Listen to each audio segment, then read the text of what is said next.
called product placement.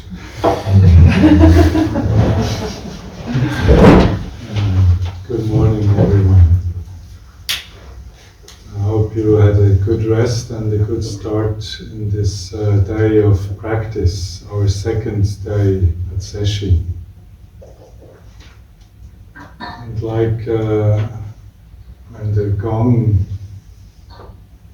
unfolds its main function, sending out the vibration that we perceive as sound, and then join into a bow, that's called practicing as one.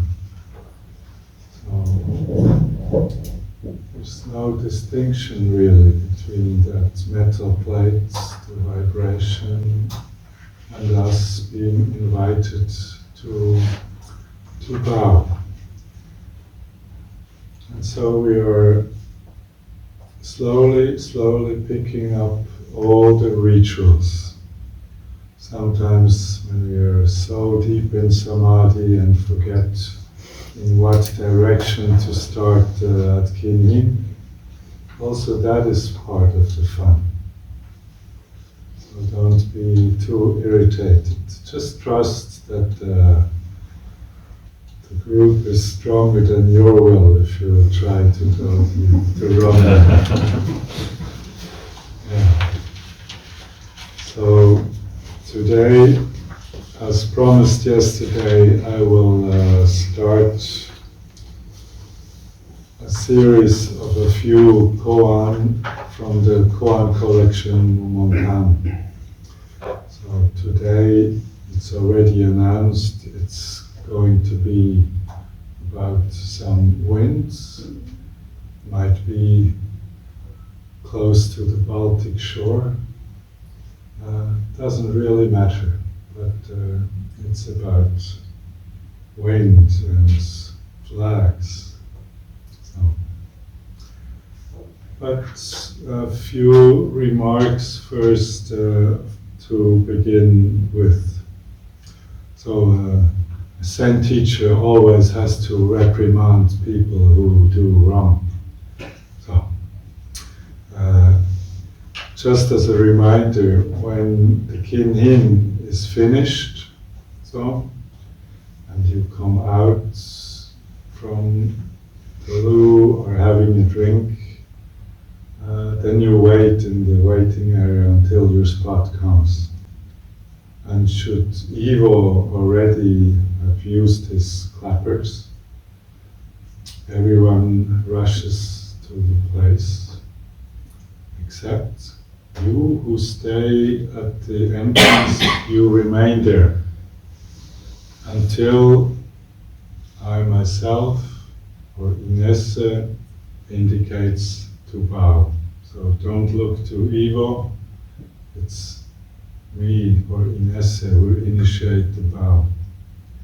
And then when we bow together, then you walk to your place and take your seat.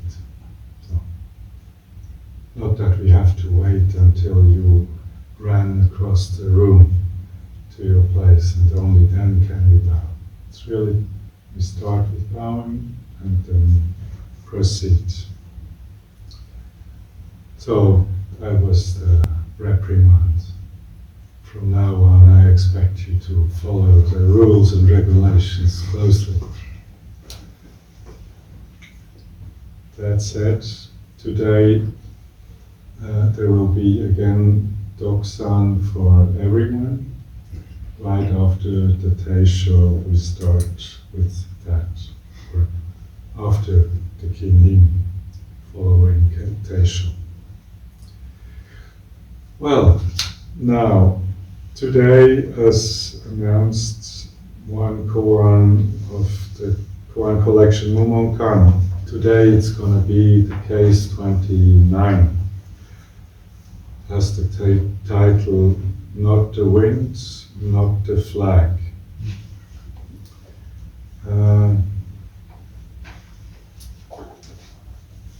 And in this koan we will again encounter in new variations this ever unsolved question. Yeah. Is it there? Is it not there? Is it absent? Is it present? What is it? Well, that's really the deepest question a Zen student and a Zen teacher constantly ponder about, to really clarify the great matter until there is no doubt left.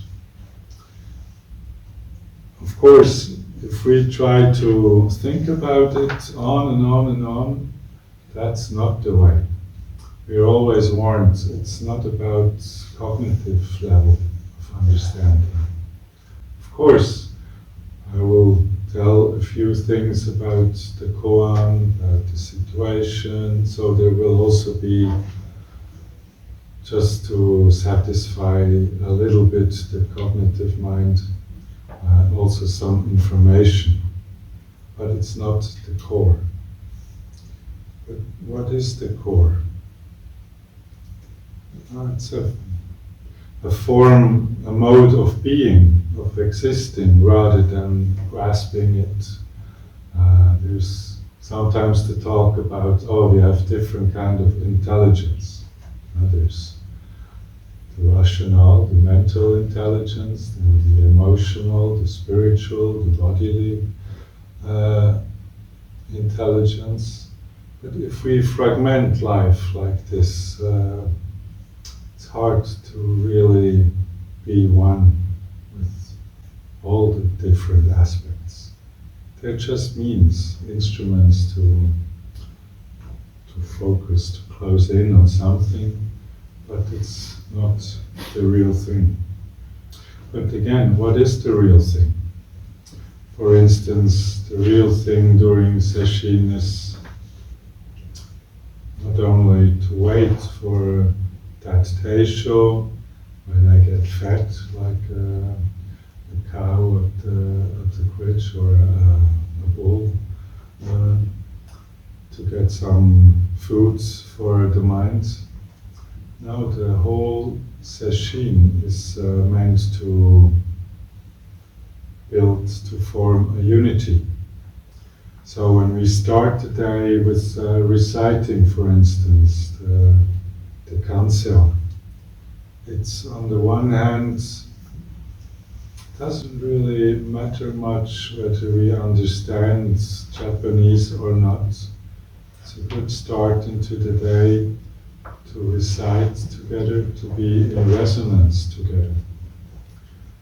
But then again, also something shines out of recitation like the Kenzan that points out beyond our individual practice.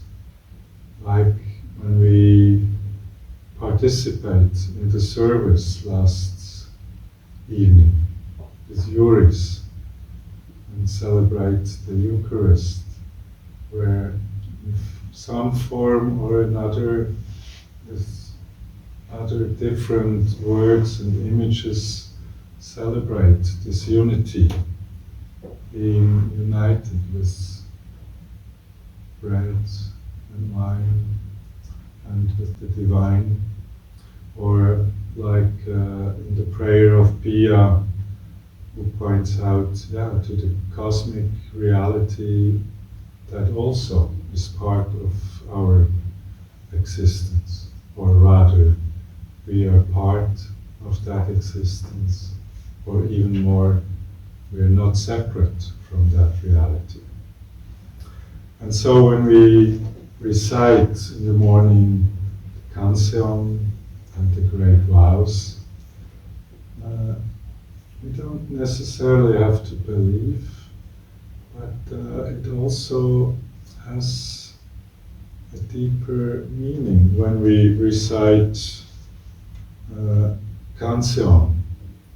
Kenzan is this Asian figure. In Chinese it's Kuan Yin, or Kenzan, or in Japanese also Kanon. You might have heard me telling Canon, that stands for this famous Japanese factory that produces cameras. So, and Canon is in fact referring to this figure, this bodhisattva that sees all sorrow of the world. It's often depicted as a figurine with 1,000 eyes. So to see all the suffering, but also all the joy that there is in this reality. And it's also depicted with 1,000 hands, sometimes just many hands, and every palm of the hand has an eye. Just a symbol to see it all and to be able to act upon it, what we see, to help make the world a livable place, or to keep it a livable place. Not unlike Mary, this Mother of God in Christian tradition, who is depicted with this huge red coat in which the whole world has space. So she covers the whole world to protect the whole world. And that's also something that can arise out of our practice. Sometimes we just sit for ourselves and are just in need to, all this talk and chatter or this business demands, they have to come to silence. Then if we go deeper day by day, we might realize, it's much wider. And I'm existentially interwoven with that wideness, this net. And so we are more and more also concerned, for the well-being of our family, of our clan, of our country. That depends on how far our experience reaches. But in this Kenzan Sutra that we recite 7 times, we recite one with Buddha, so one with the ultimate reality. That's not this plastic figure, this plastic statue that's in front of the room on the altar. It's really a cheap Buddha. And because it was so cheap, I filled it with sand. So it really seems to be very solid. But it's just a raisin figurine. So when we talk about the Buddha, it's not about some statue we can place somewhere. It's about, ultimate reality. And that we are not separate from that reality, or one. The next lines then go, but we are also indirectly Buddha, and indirectly Buddha, Dharma, Sangha. So it's really like a mantra, we are one. Whether we believe it or not, whether we experience it ultimately or not. But in reciting so, we sort of like this high pressure sanding down all the hindrances that bind us from perceiving also another reality, not the reality of constant permanent suffering, but also of a joyful, pure, eternal being. That's the 5th line of the Kenzan. So really, it's something that we can do for us when we practice Zazen day in, day out. Not to achieve something special, but at least occasionally just find, wow, that's so good that I can just sit on the ground, breathe a little and do nothing. That's joyful, pure, eternal being. Then morning mind is Kenzan, evening mind is Kenzan. Well, it's just reminding us it's a constant practice of looking at whatever there is to look with the eyes of Kenzan. And the last two lines, Nen arises from mind, so the notions that come, they're not coming from some foreign or faraway place, they're just coming out from this, our very reality.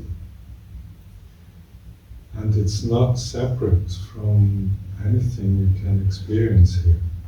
So it's just in words of the wise ones reciting the unity of things. Whether we realize it deeply or just a little, it's just also part to create a space where you can practice. So that's just to sort of soothe away some concerns, perhaps, what we are reciting here in Japanese. So don't worry.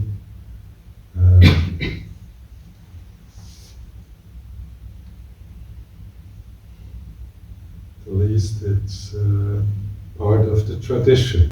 So no brainwash. So that's the foreword for the day. And now the case 29. As I mentioned, there's always some individuals usually appearing in a koan, in a public case. Today the stage will be set for 2 monks, just normal students in a monastery doing their thing. And then the 6th patriarch also appears. Those who have been in May here may remember the 6th patriarch. I shortly told about his story. He was used or said to be a simple man, illiterate, then went to the monastery to Huineng. In the monastery, Huineng went to the monastery of the 5th patriarch and didn't have really much clue about Buddhism or Zen, but he had spontaneously had some deeper experience. And the 5th patriarch, when he encountered Huineng, recognized that state of mind and then thought, well, that's promising, but still, obviously that was not a very learned man, so he sent him to the kitchen shed to refine the rice, so separate the rice from the spelt.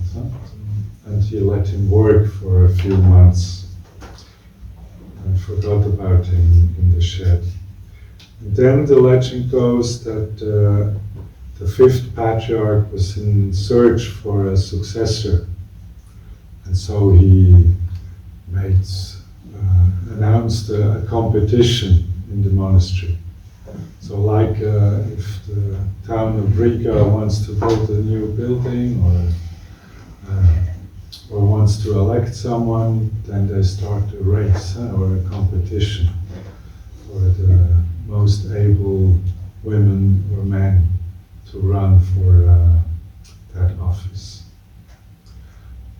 The monks heard that and they were all in unison pointing out to the eldest of the monk community and say, oh, it's gonna be you, because you're the brightest of us all, you have been here the longest.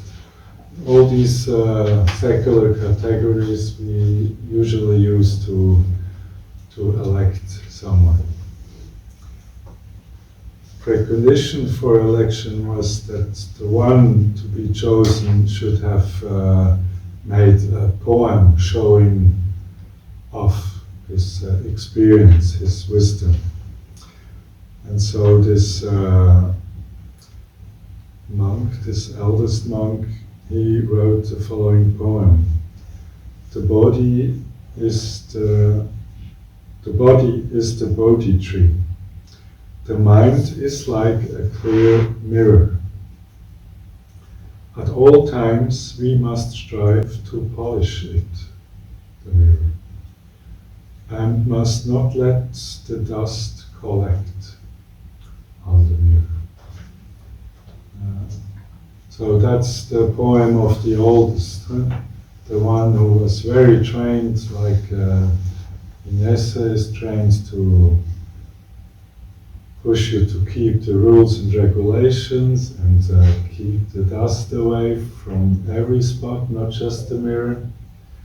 And the fifth patriarch, hearing this poem, thought, well, not bad. Because, we also have to encourage ourselves, and especially I have to encourage you also to diligently sit down again, keep focus on your breathing again, be attentive to the bows again. That's also part of the practice, but it's not the goal. And Huineng, the to-be sixth patriarch, also realized this, that there's a poem not bad, but also not really bright. And since he was illiterate, the story goes, he asked a fellow monk who could write to put the following poem onto the wall where it was on display. And he had his monk colleague write, the body originally has no tree. The mirror-like mind has no stand. Fundamentally, there is not a single thing. Where could dust adhere? Or where could dust collect? And of course, as you can feel yourself, there's much more meat on the bone. It's really this absence I was talking about yesterday, this thing we cannot grasp, comes expressed here in a few nice lines. And you don't have to be fully enlightened to see the difference of the quality. On one hand, in the second poem, much more freedom, and in the first one, you must, you have to, and even sometimes it's good to do, but not as a main goal. So that's that sixth patriarch that we encounter now in this koan. The scene is set in the monastery, somewhere in the monastery, and there is a flagpole with the flag flapping in the wind. Could be these three flagpoles just at the entrance of here. So it's always nice to have it in approximation, not in far away China, but right here in Stacija. Right? So we have this flagpole and the strong wind, and the flag flaps back and forth. And that's when our case commences. And perhaps this reference too. Usually it was occasion when there was a Dharma battle. They liked to dispute on who has the right insight. Like in the competition on the best poem, they would just organize a Dharma battle to have the best students come together and then debate in public about the Dharma, the teaching, the reality. And to that occasions the flag was raised. And now the scene starts. The wind was flapping a temple flag, and two monks were having an argument about it. One said, the flag is moving. The other said, the wind is moving. They argued back and forth, but could not reach the truth. The sixth patriarch said, it's not the wind that moves. It's not the flag that moves. It is your mind that moves. The two monks were struck with awe and a little bit anxious. It's the translation in a different edition of the MUMONKAN.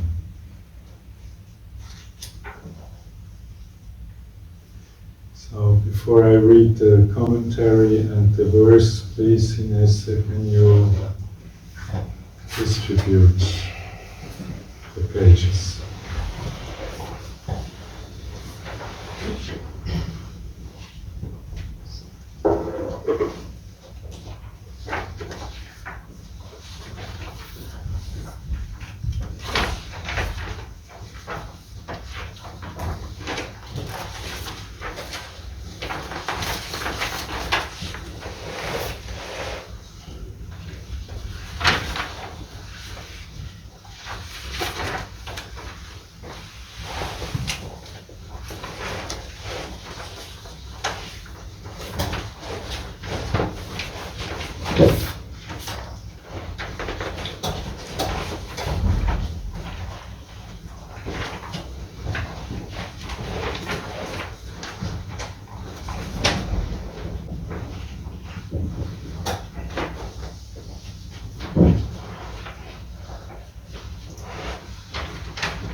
So, the case. The wind was flapping a temple flag and two monks were having an argument about it.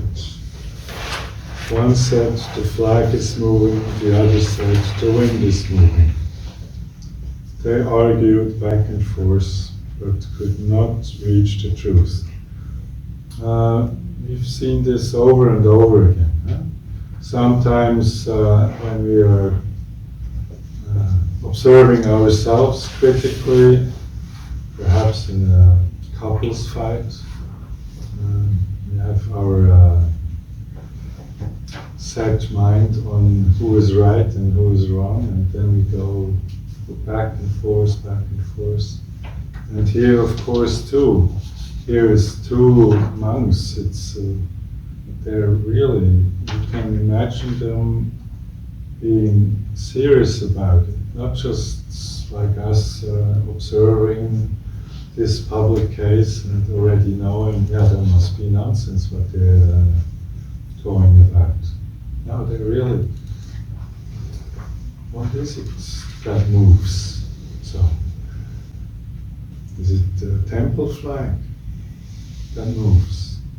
And there might be arguments to even underline that the temple flag is moving and being damaged through the movement.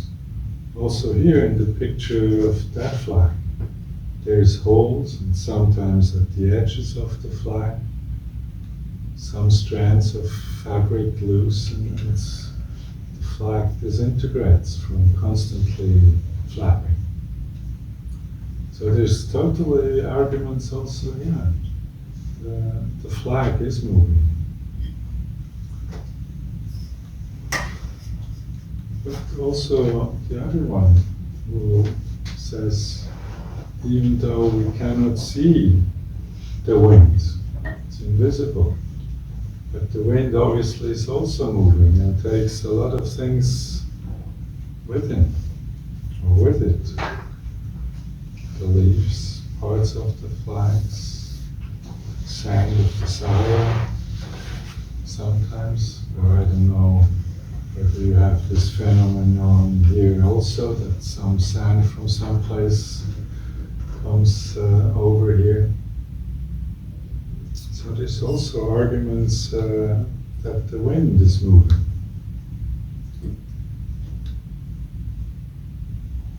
Until now, you could say, it's okay. Two arguments, two formed or two different theses. Yeah, that's happening. This is happening. But then the sixth patriarch, whom we know as a wise guy, comes along and says, well, the flag doesn't move. It is not the flag that moves. It is not the wind that moves. It is the mind. It is your mind that moves. Not even that mind, but it's your mind that moves. And also here we could say, quite right. Because we know from psychology, especially also Buddhist psychology, there's 5 senses. So there's seeing, there's hearing, there's smelling, there's tasting, there's perception of touch, and the 6th sense is thinking, cognitive processing of all the sensory perceptions we have. So that's in the Asian teaching, 6 senses. 5 sort of to perceive, and the 6th to integrate it in a 6th function. But we can also go deeper and see at this dispute on a deeper level. Perhaps you have read once the introduction into Buddhism by the Dalai Lama, so Tibetan introduction to Buddhism. And often I give up after a short while, because it's just mind-boggling how many distinctions there are to be made. So there's the eye, there is the object of seeing, so the flag, and the function of seeing. And if only one of these 3 is non-existence, the whole shebang doesn't exist. And so here perhaps also it's really about, on a deeper level, understanding how everything comes together with this perceiving of the flag and the wind and the mind. This last part just thrown in by the 6th patriarch.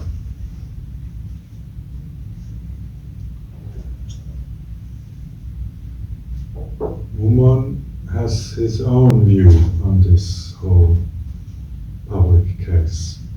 So he writes in the commentary, it is not the wind that moves. It is not the flag that moves. It is not the mind that moves. Where do you see the essence of the patriarch? If you have a close grasp of the matter, you will see how the two monks, intending to buy iron, got gold, and that what the patriarch impatiently said was a failure on the spot. So, how is that to understand? Is it even to understand? So we recall in the Chinese ontology, or in this Zen understanding of things, there's the realm of the absolute where no thing is. So there's indeed no wind, no flag, and even the mind doesn't move. From the point of view of the absolute, there's nothing to differentiate. So koans always want to also push us in that direction, the perception of the ultimate, which is also called emptiness. Emptiness of terms, of words we can apply to describe this reality. It's not nihilistic emptiness. It's just a reality that shies away from our approach to understand or to grasp and to keep. And yet it unfolds constantly. And that's why in the commentary Mumon also says, if you have a close grasp on the matter, so if you understood this, then you will also realize that those two monks who wanted to buy iron, so that they wanted to have a dispute and get something flat out of it. But in the end they got gold, so to speak. So they touched on the ultimate reality, which is referred to as golden here in this commentary. It's always some kind of a weird humor in Zen.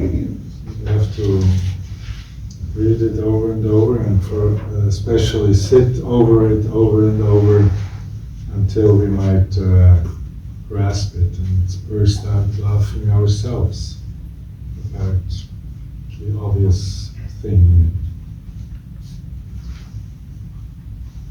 So, what about the essence of the patriarch? Is he something special here?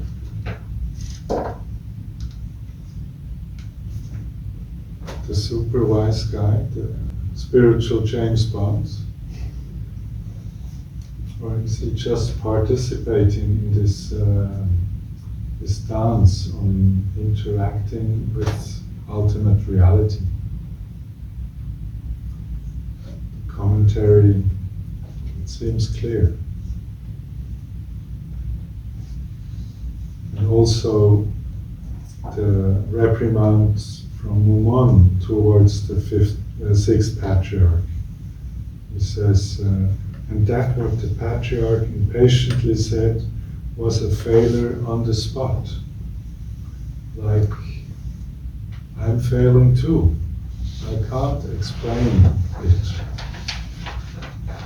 We need to experience it ourselves.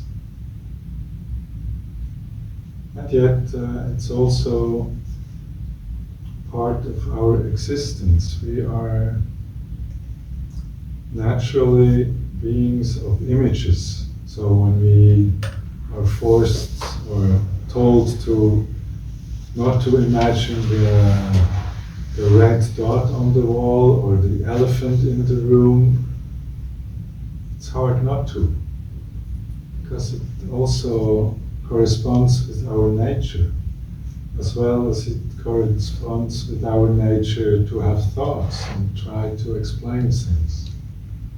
That's why we have so many books on Zen and every other topic too. It's hard to restrain from adding another word. But we have to pass time, don't we? So we say something. But then, of course, we take it seriously and go back and sit. Mumon again closes his presentation of the case and the commentary with a verse, a poem he wrote. The wind moves, the flag moves, the mind moves. All have missed it. They only know how to open their mouth and do not know that their words have failed.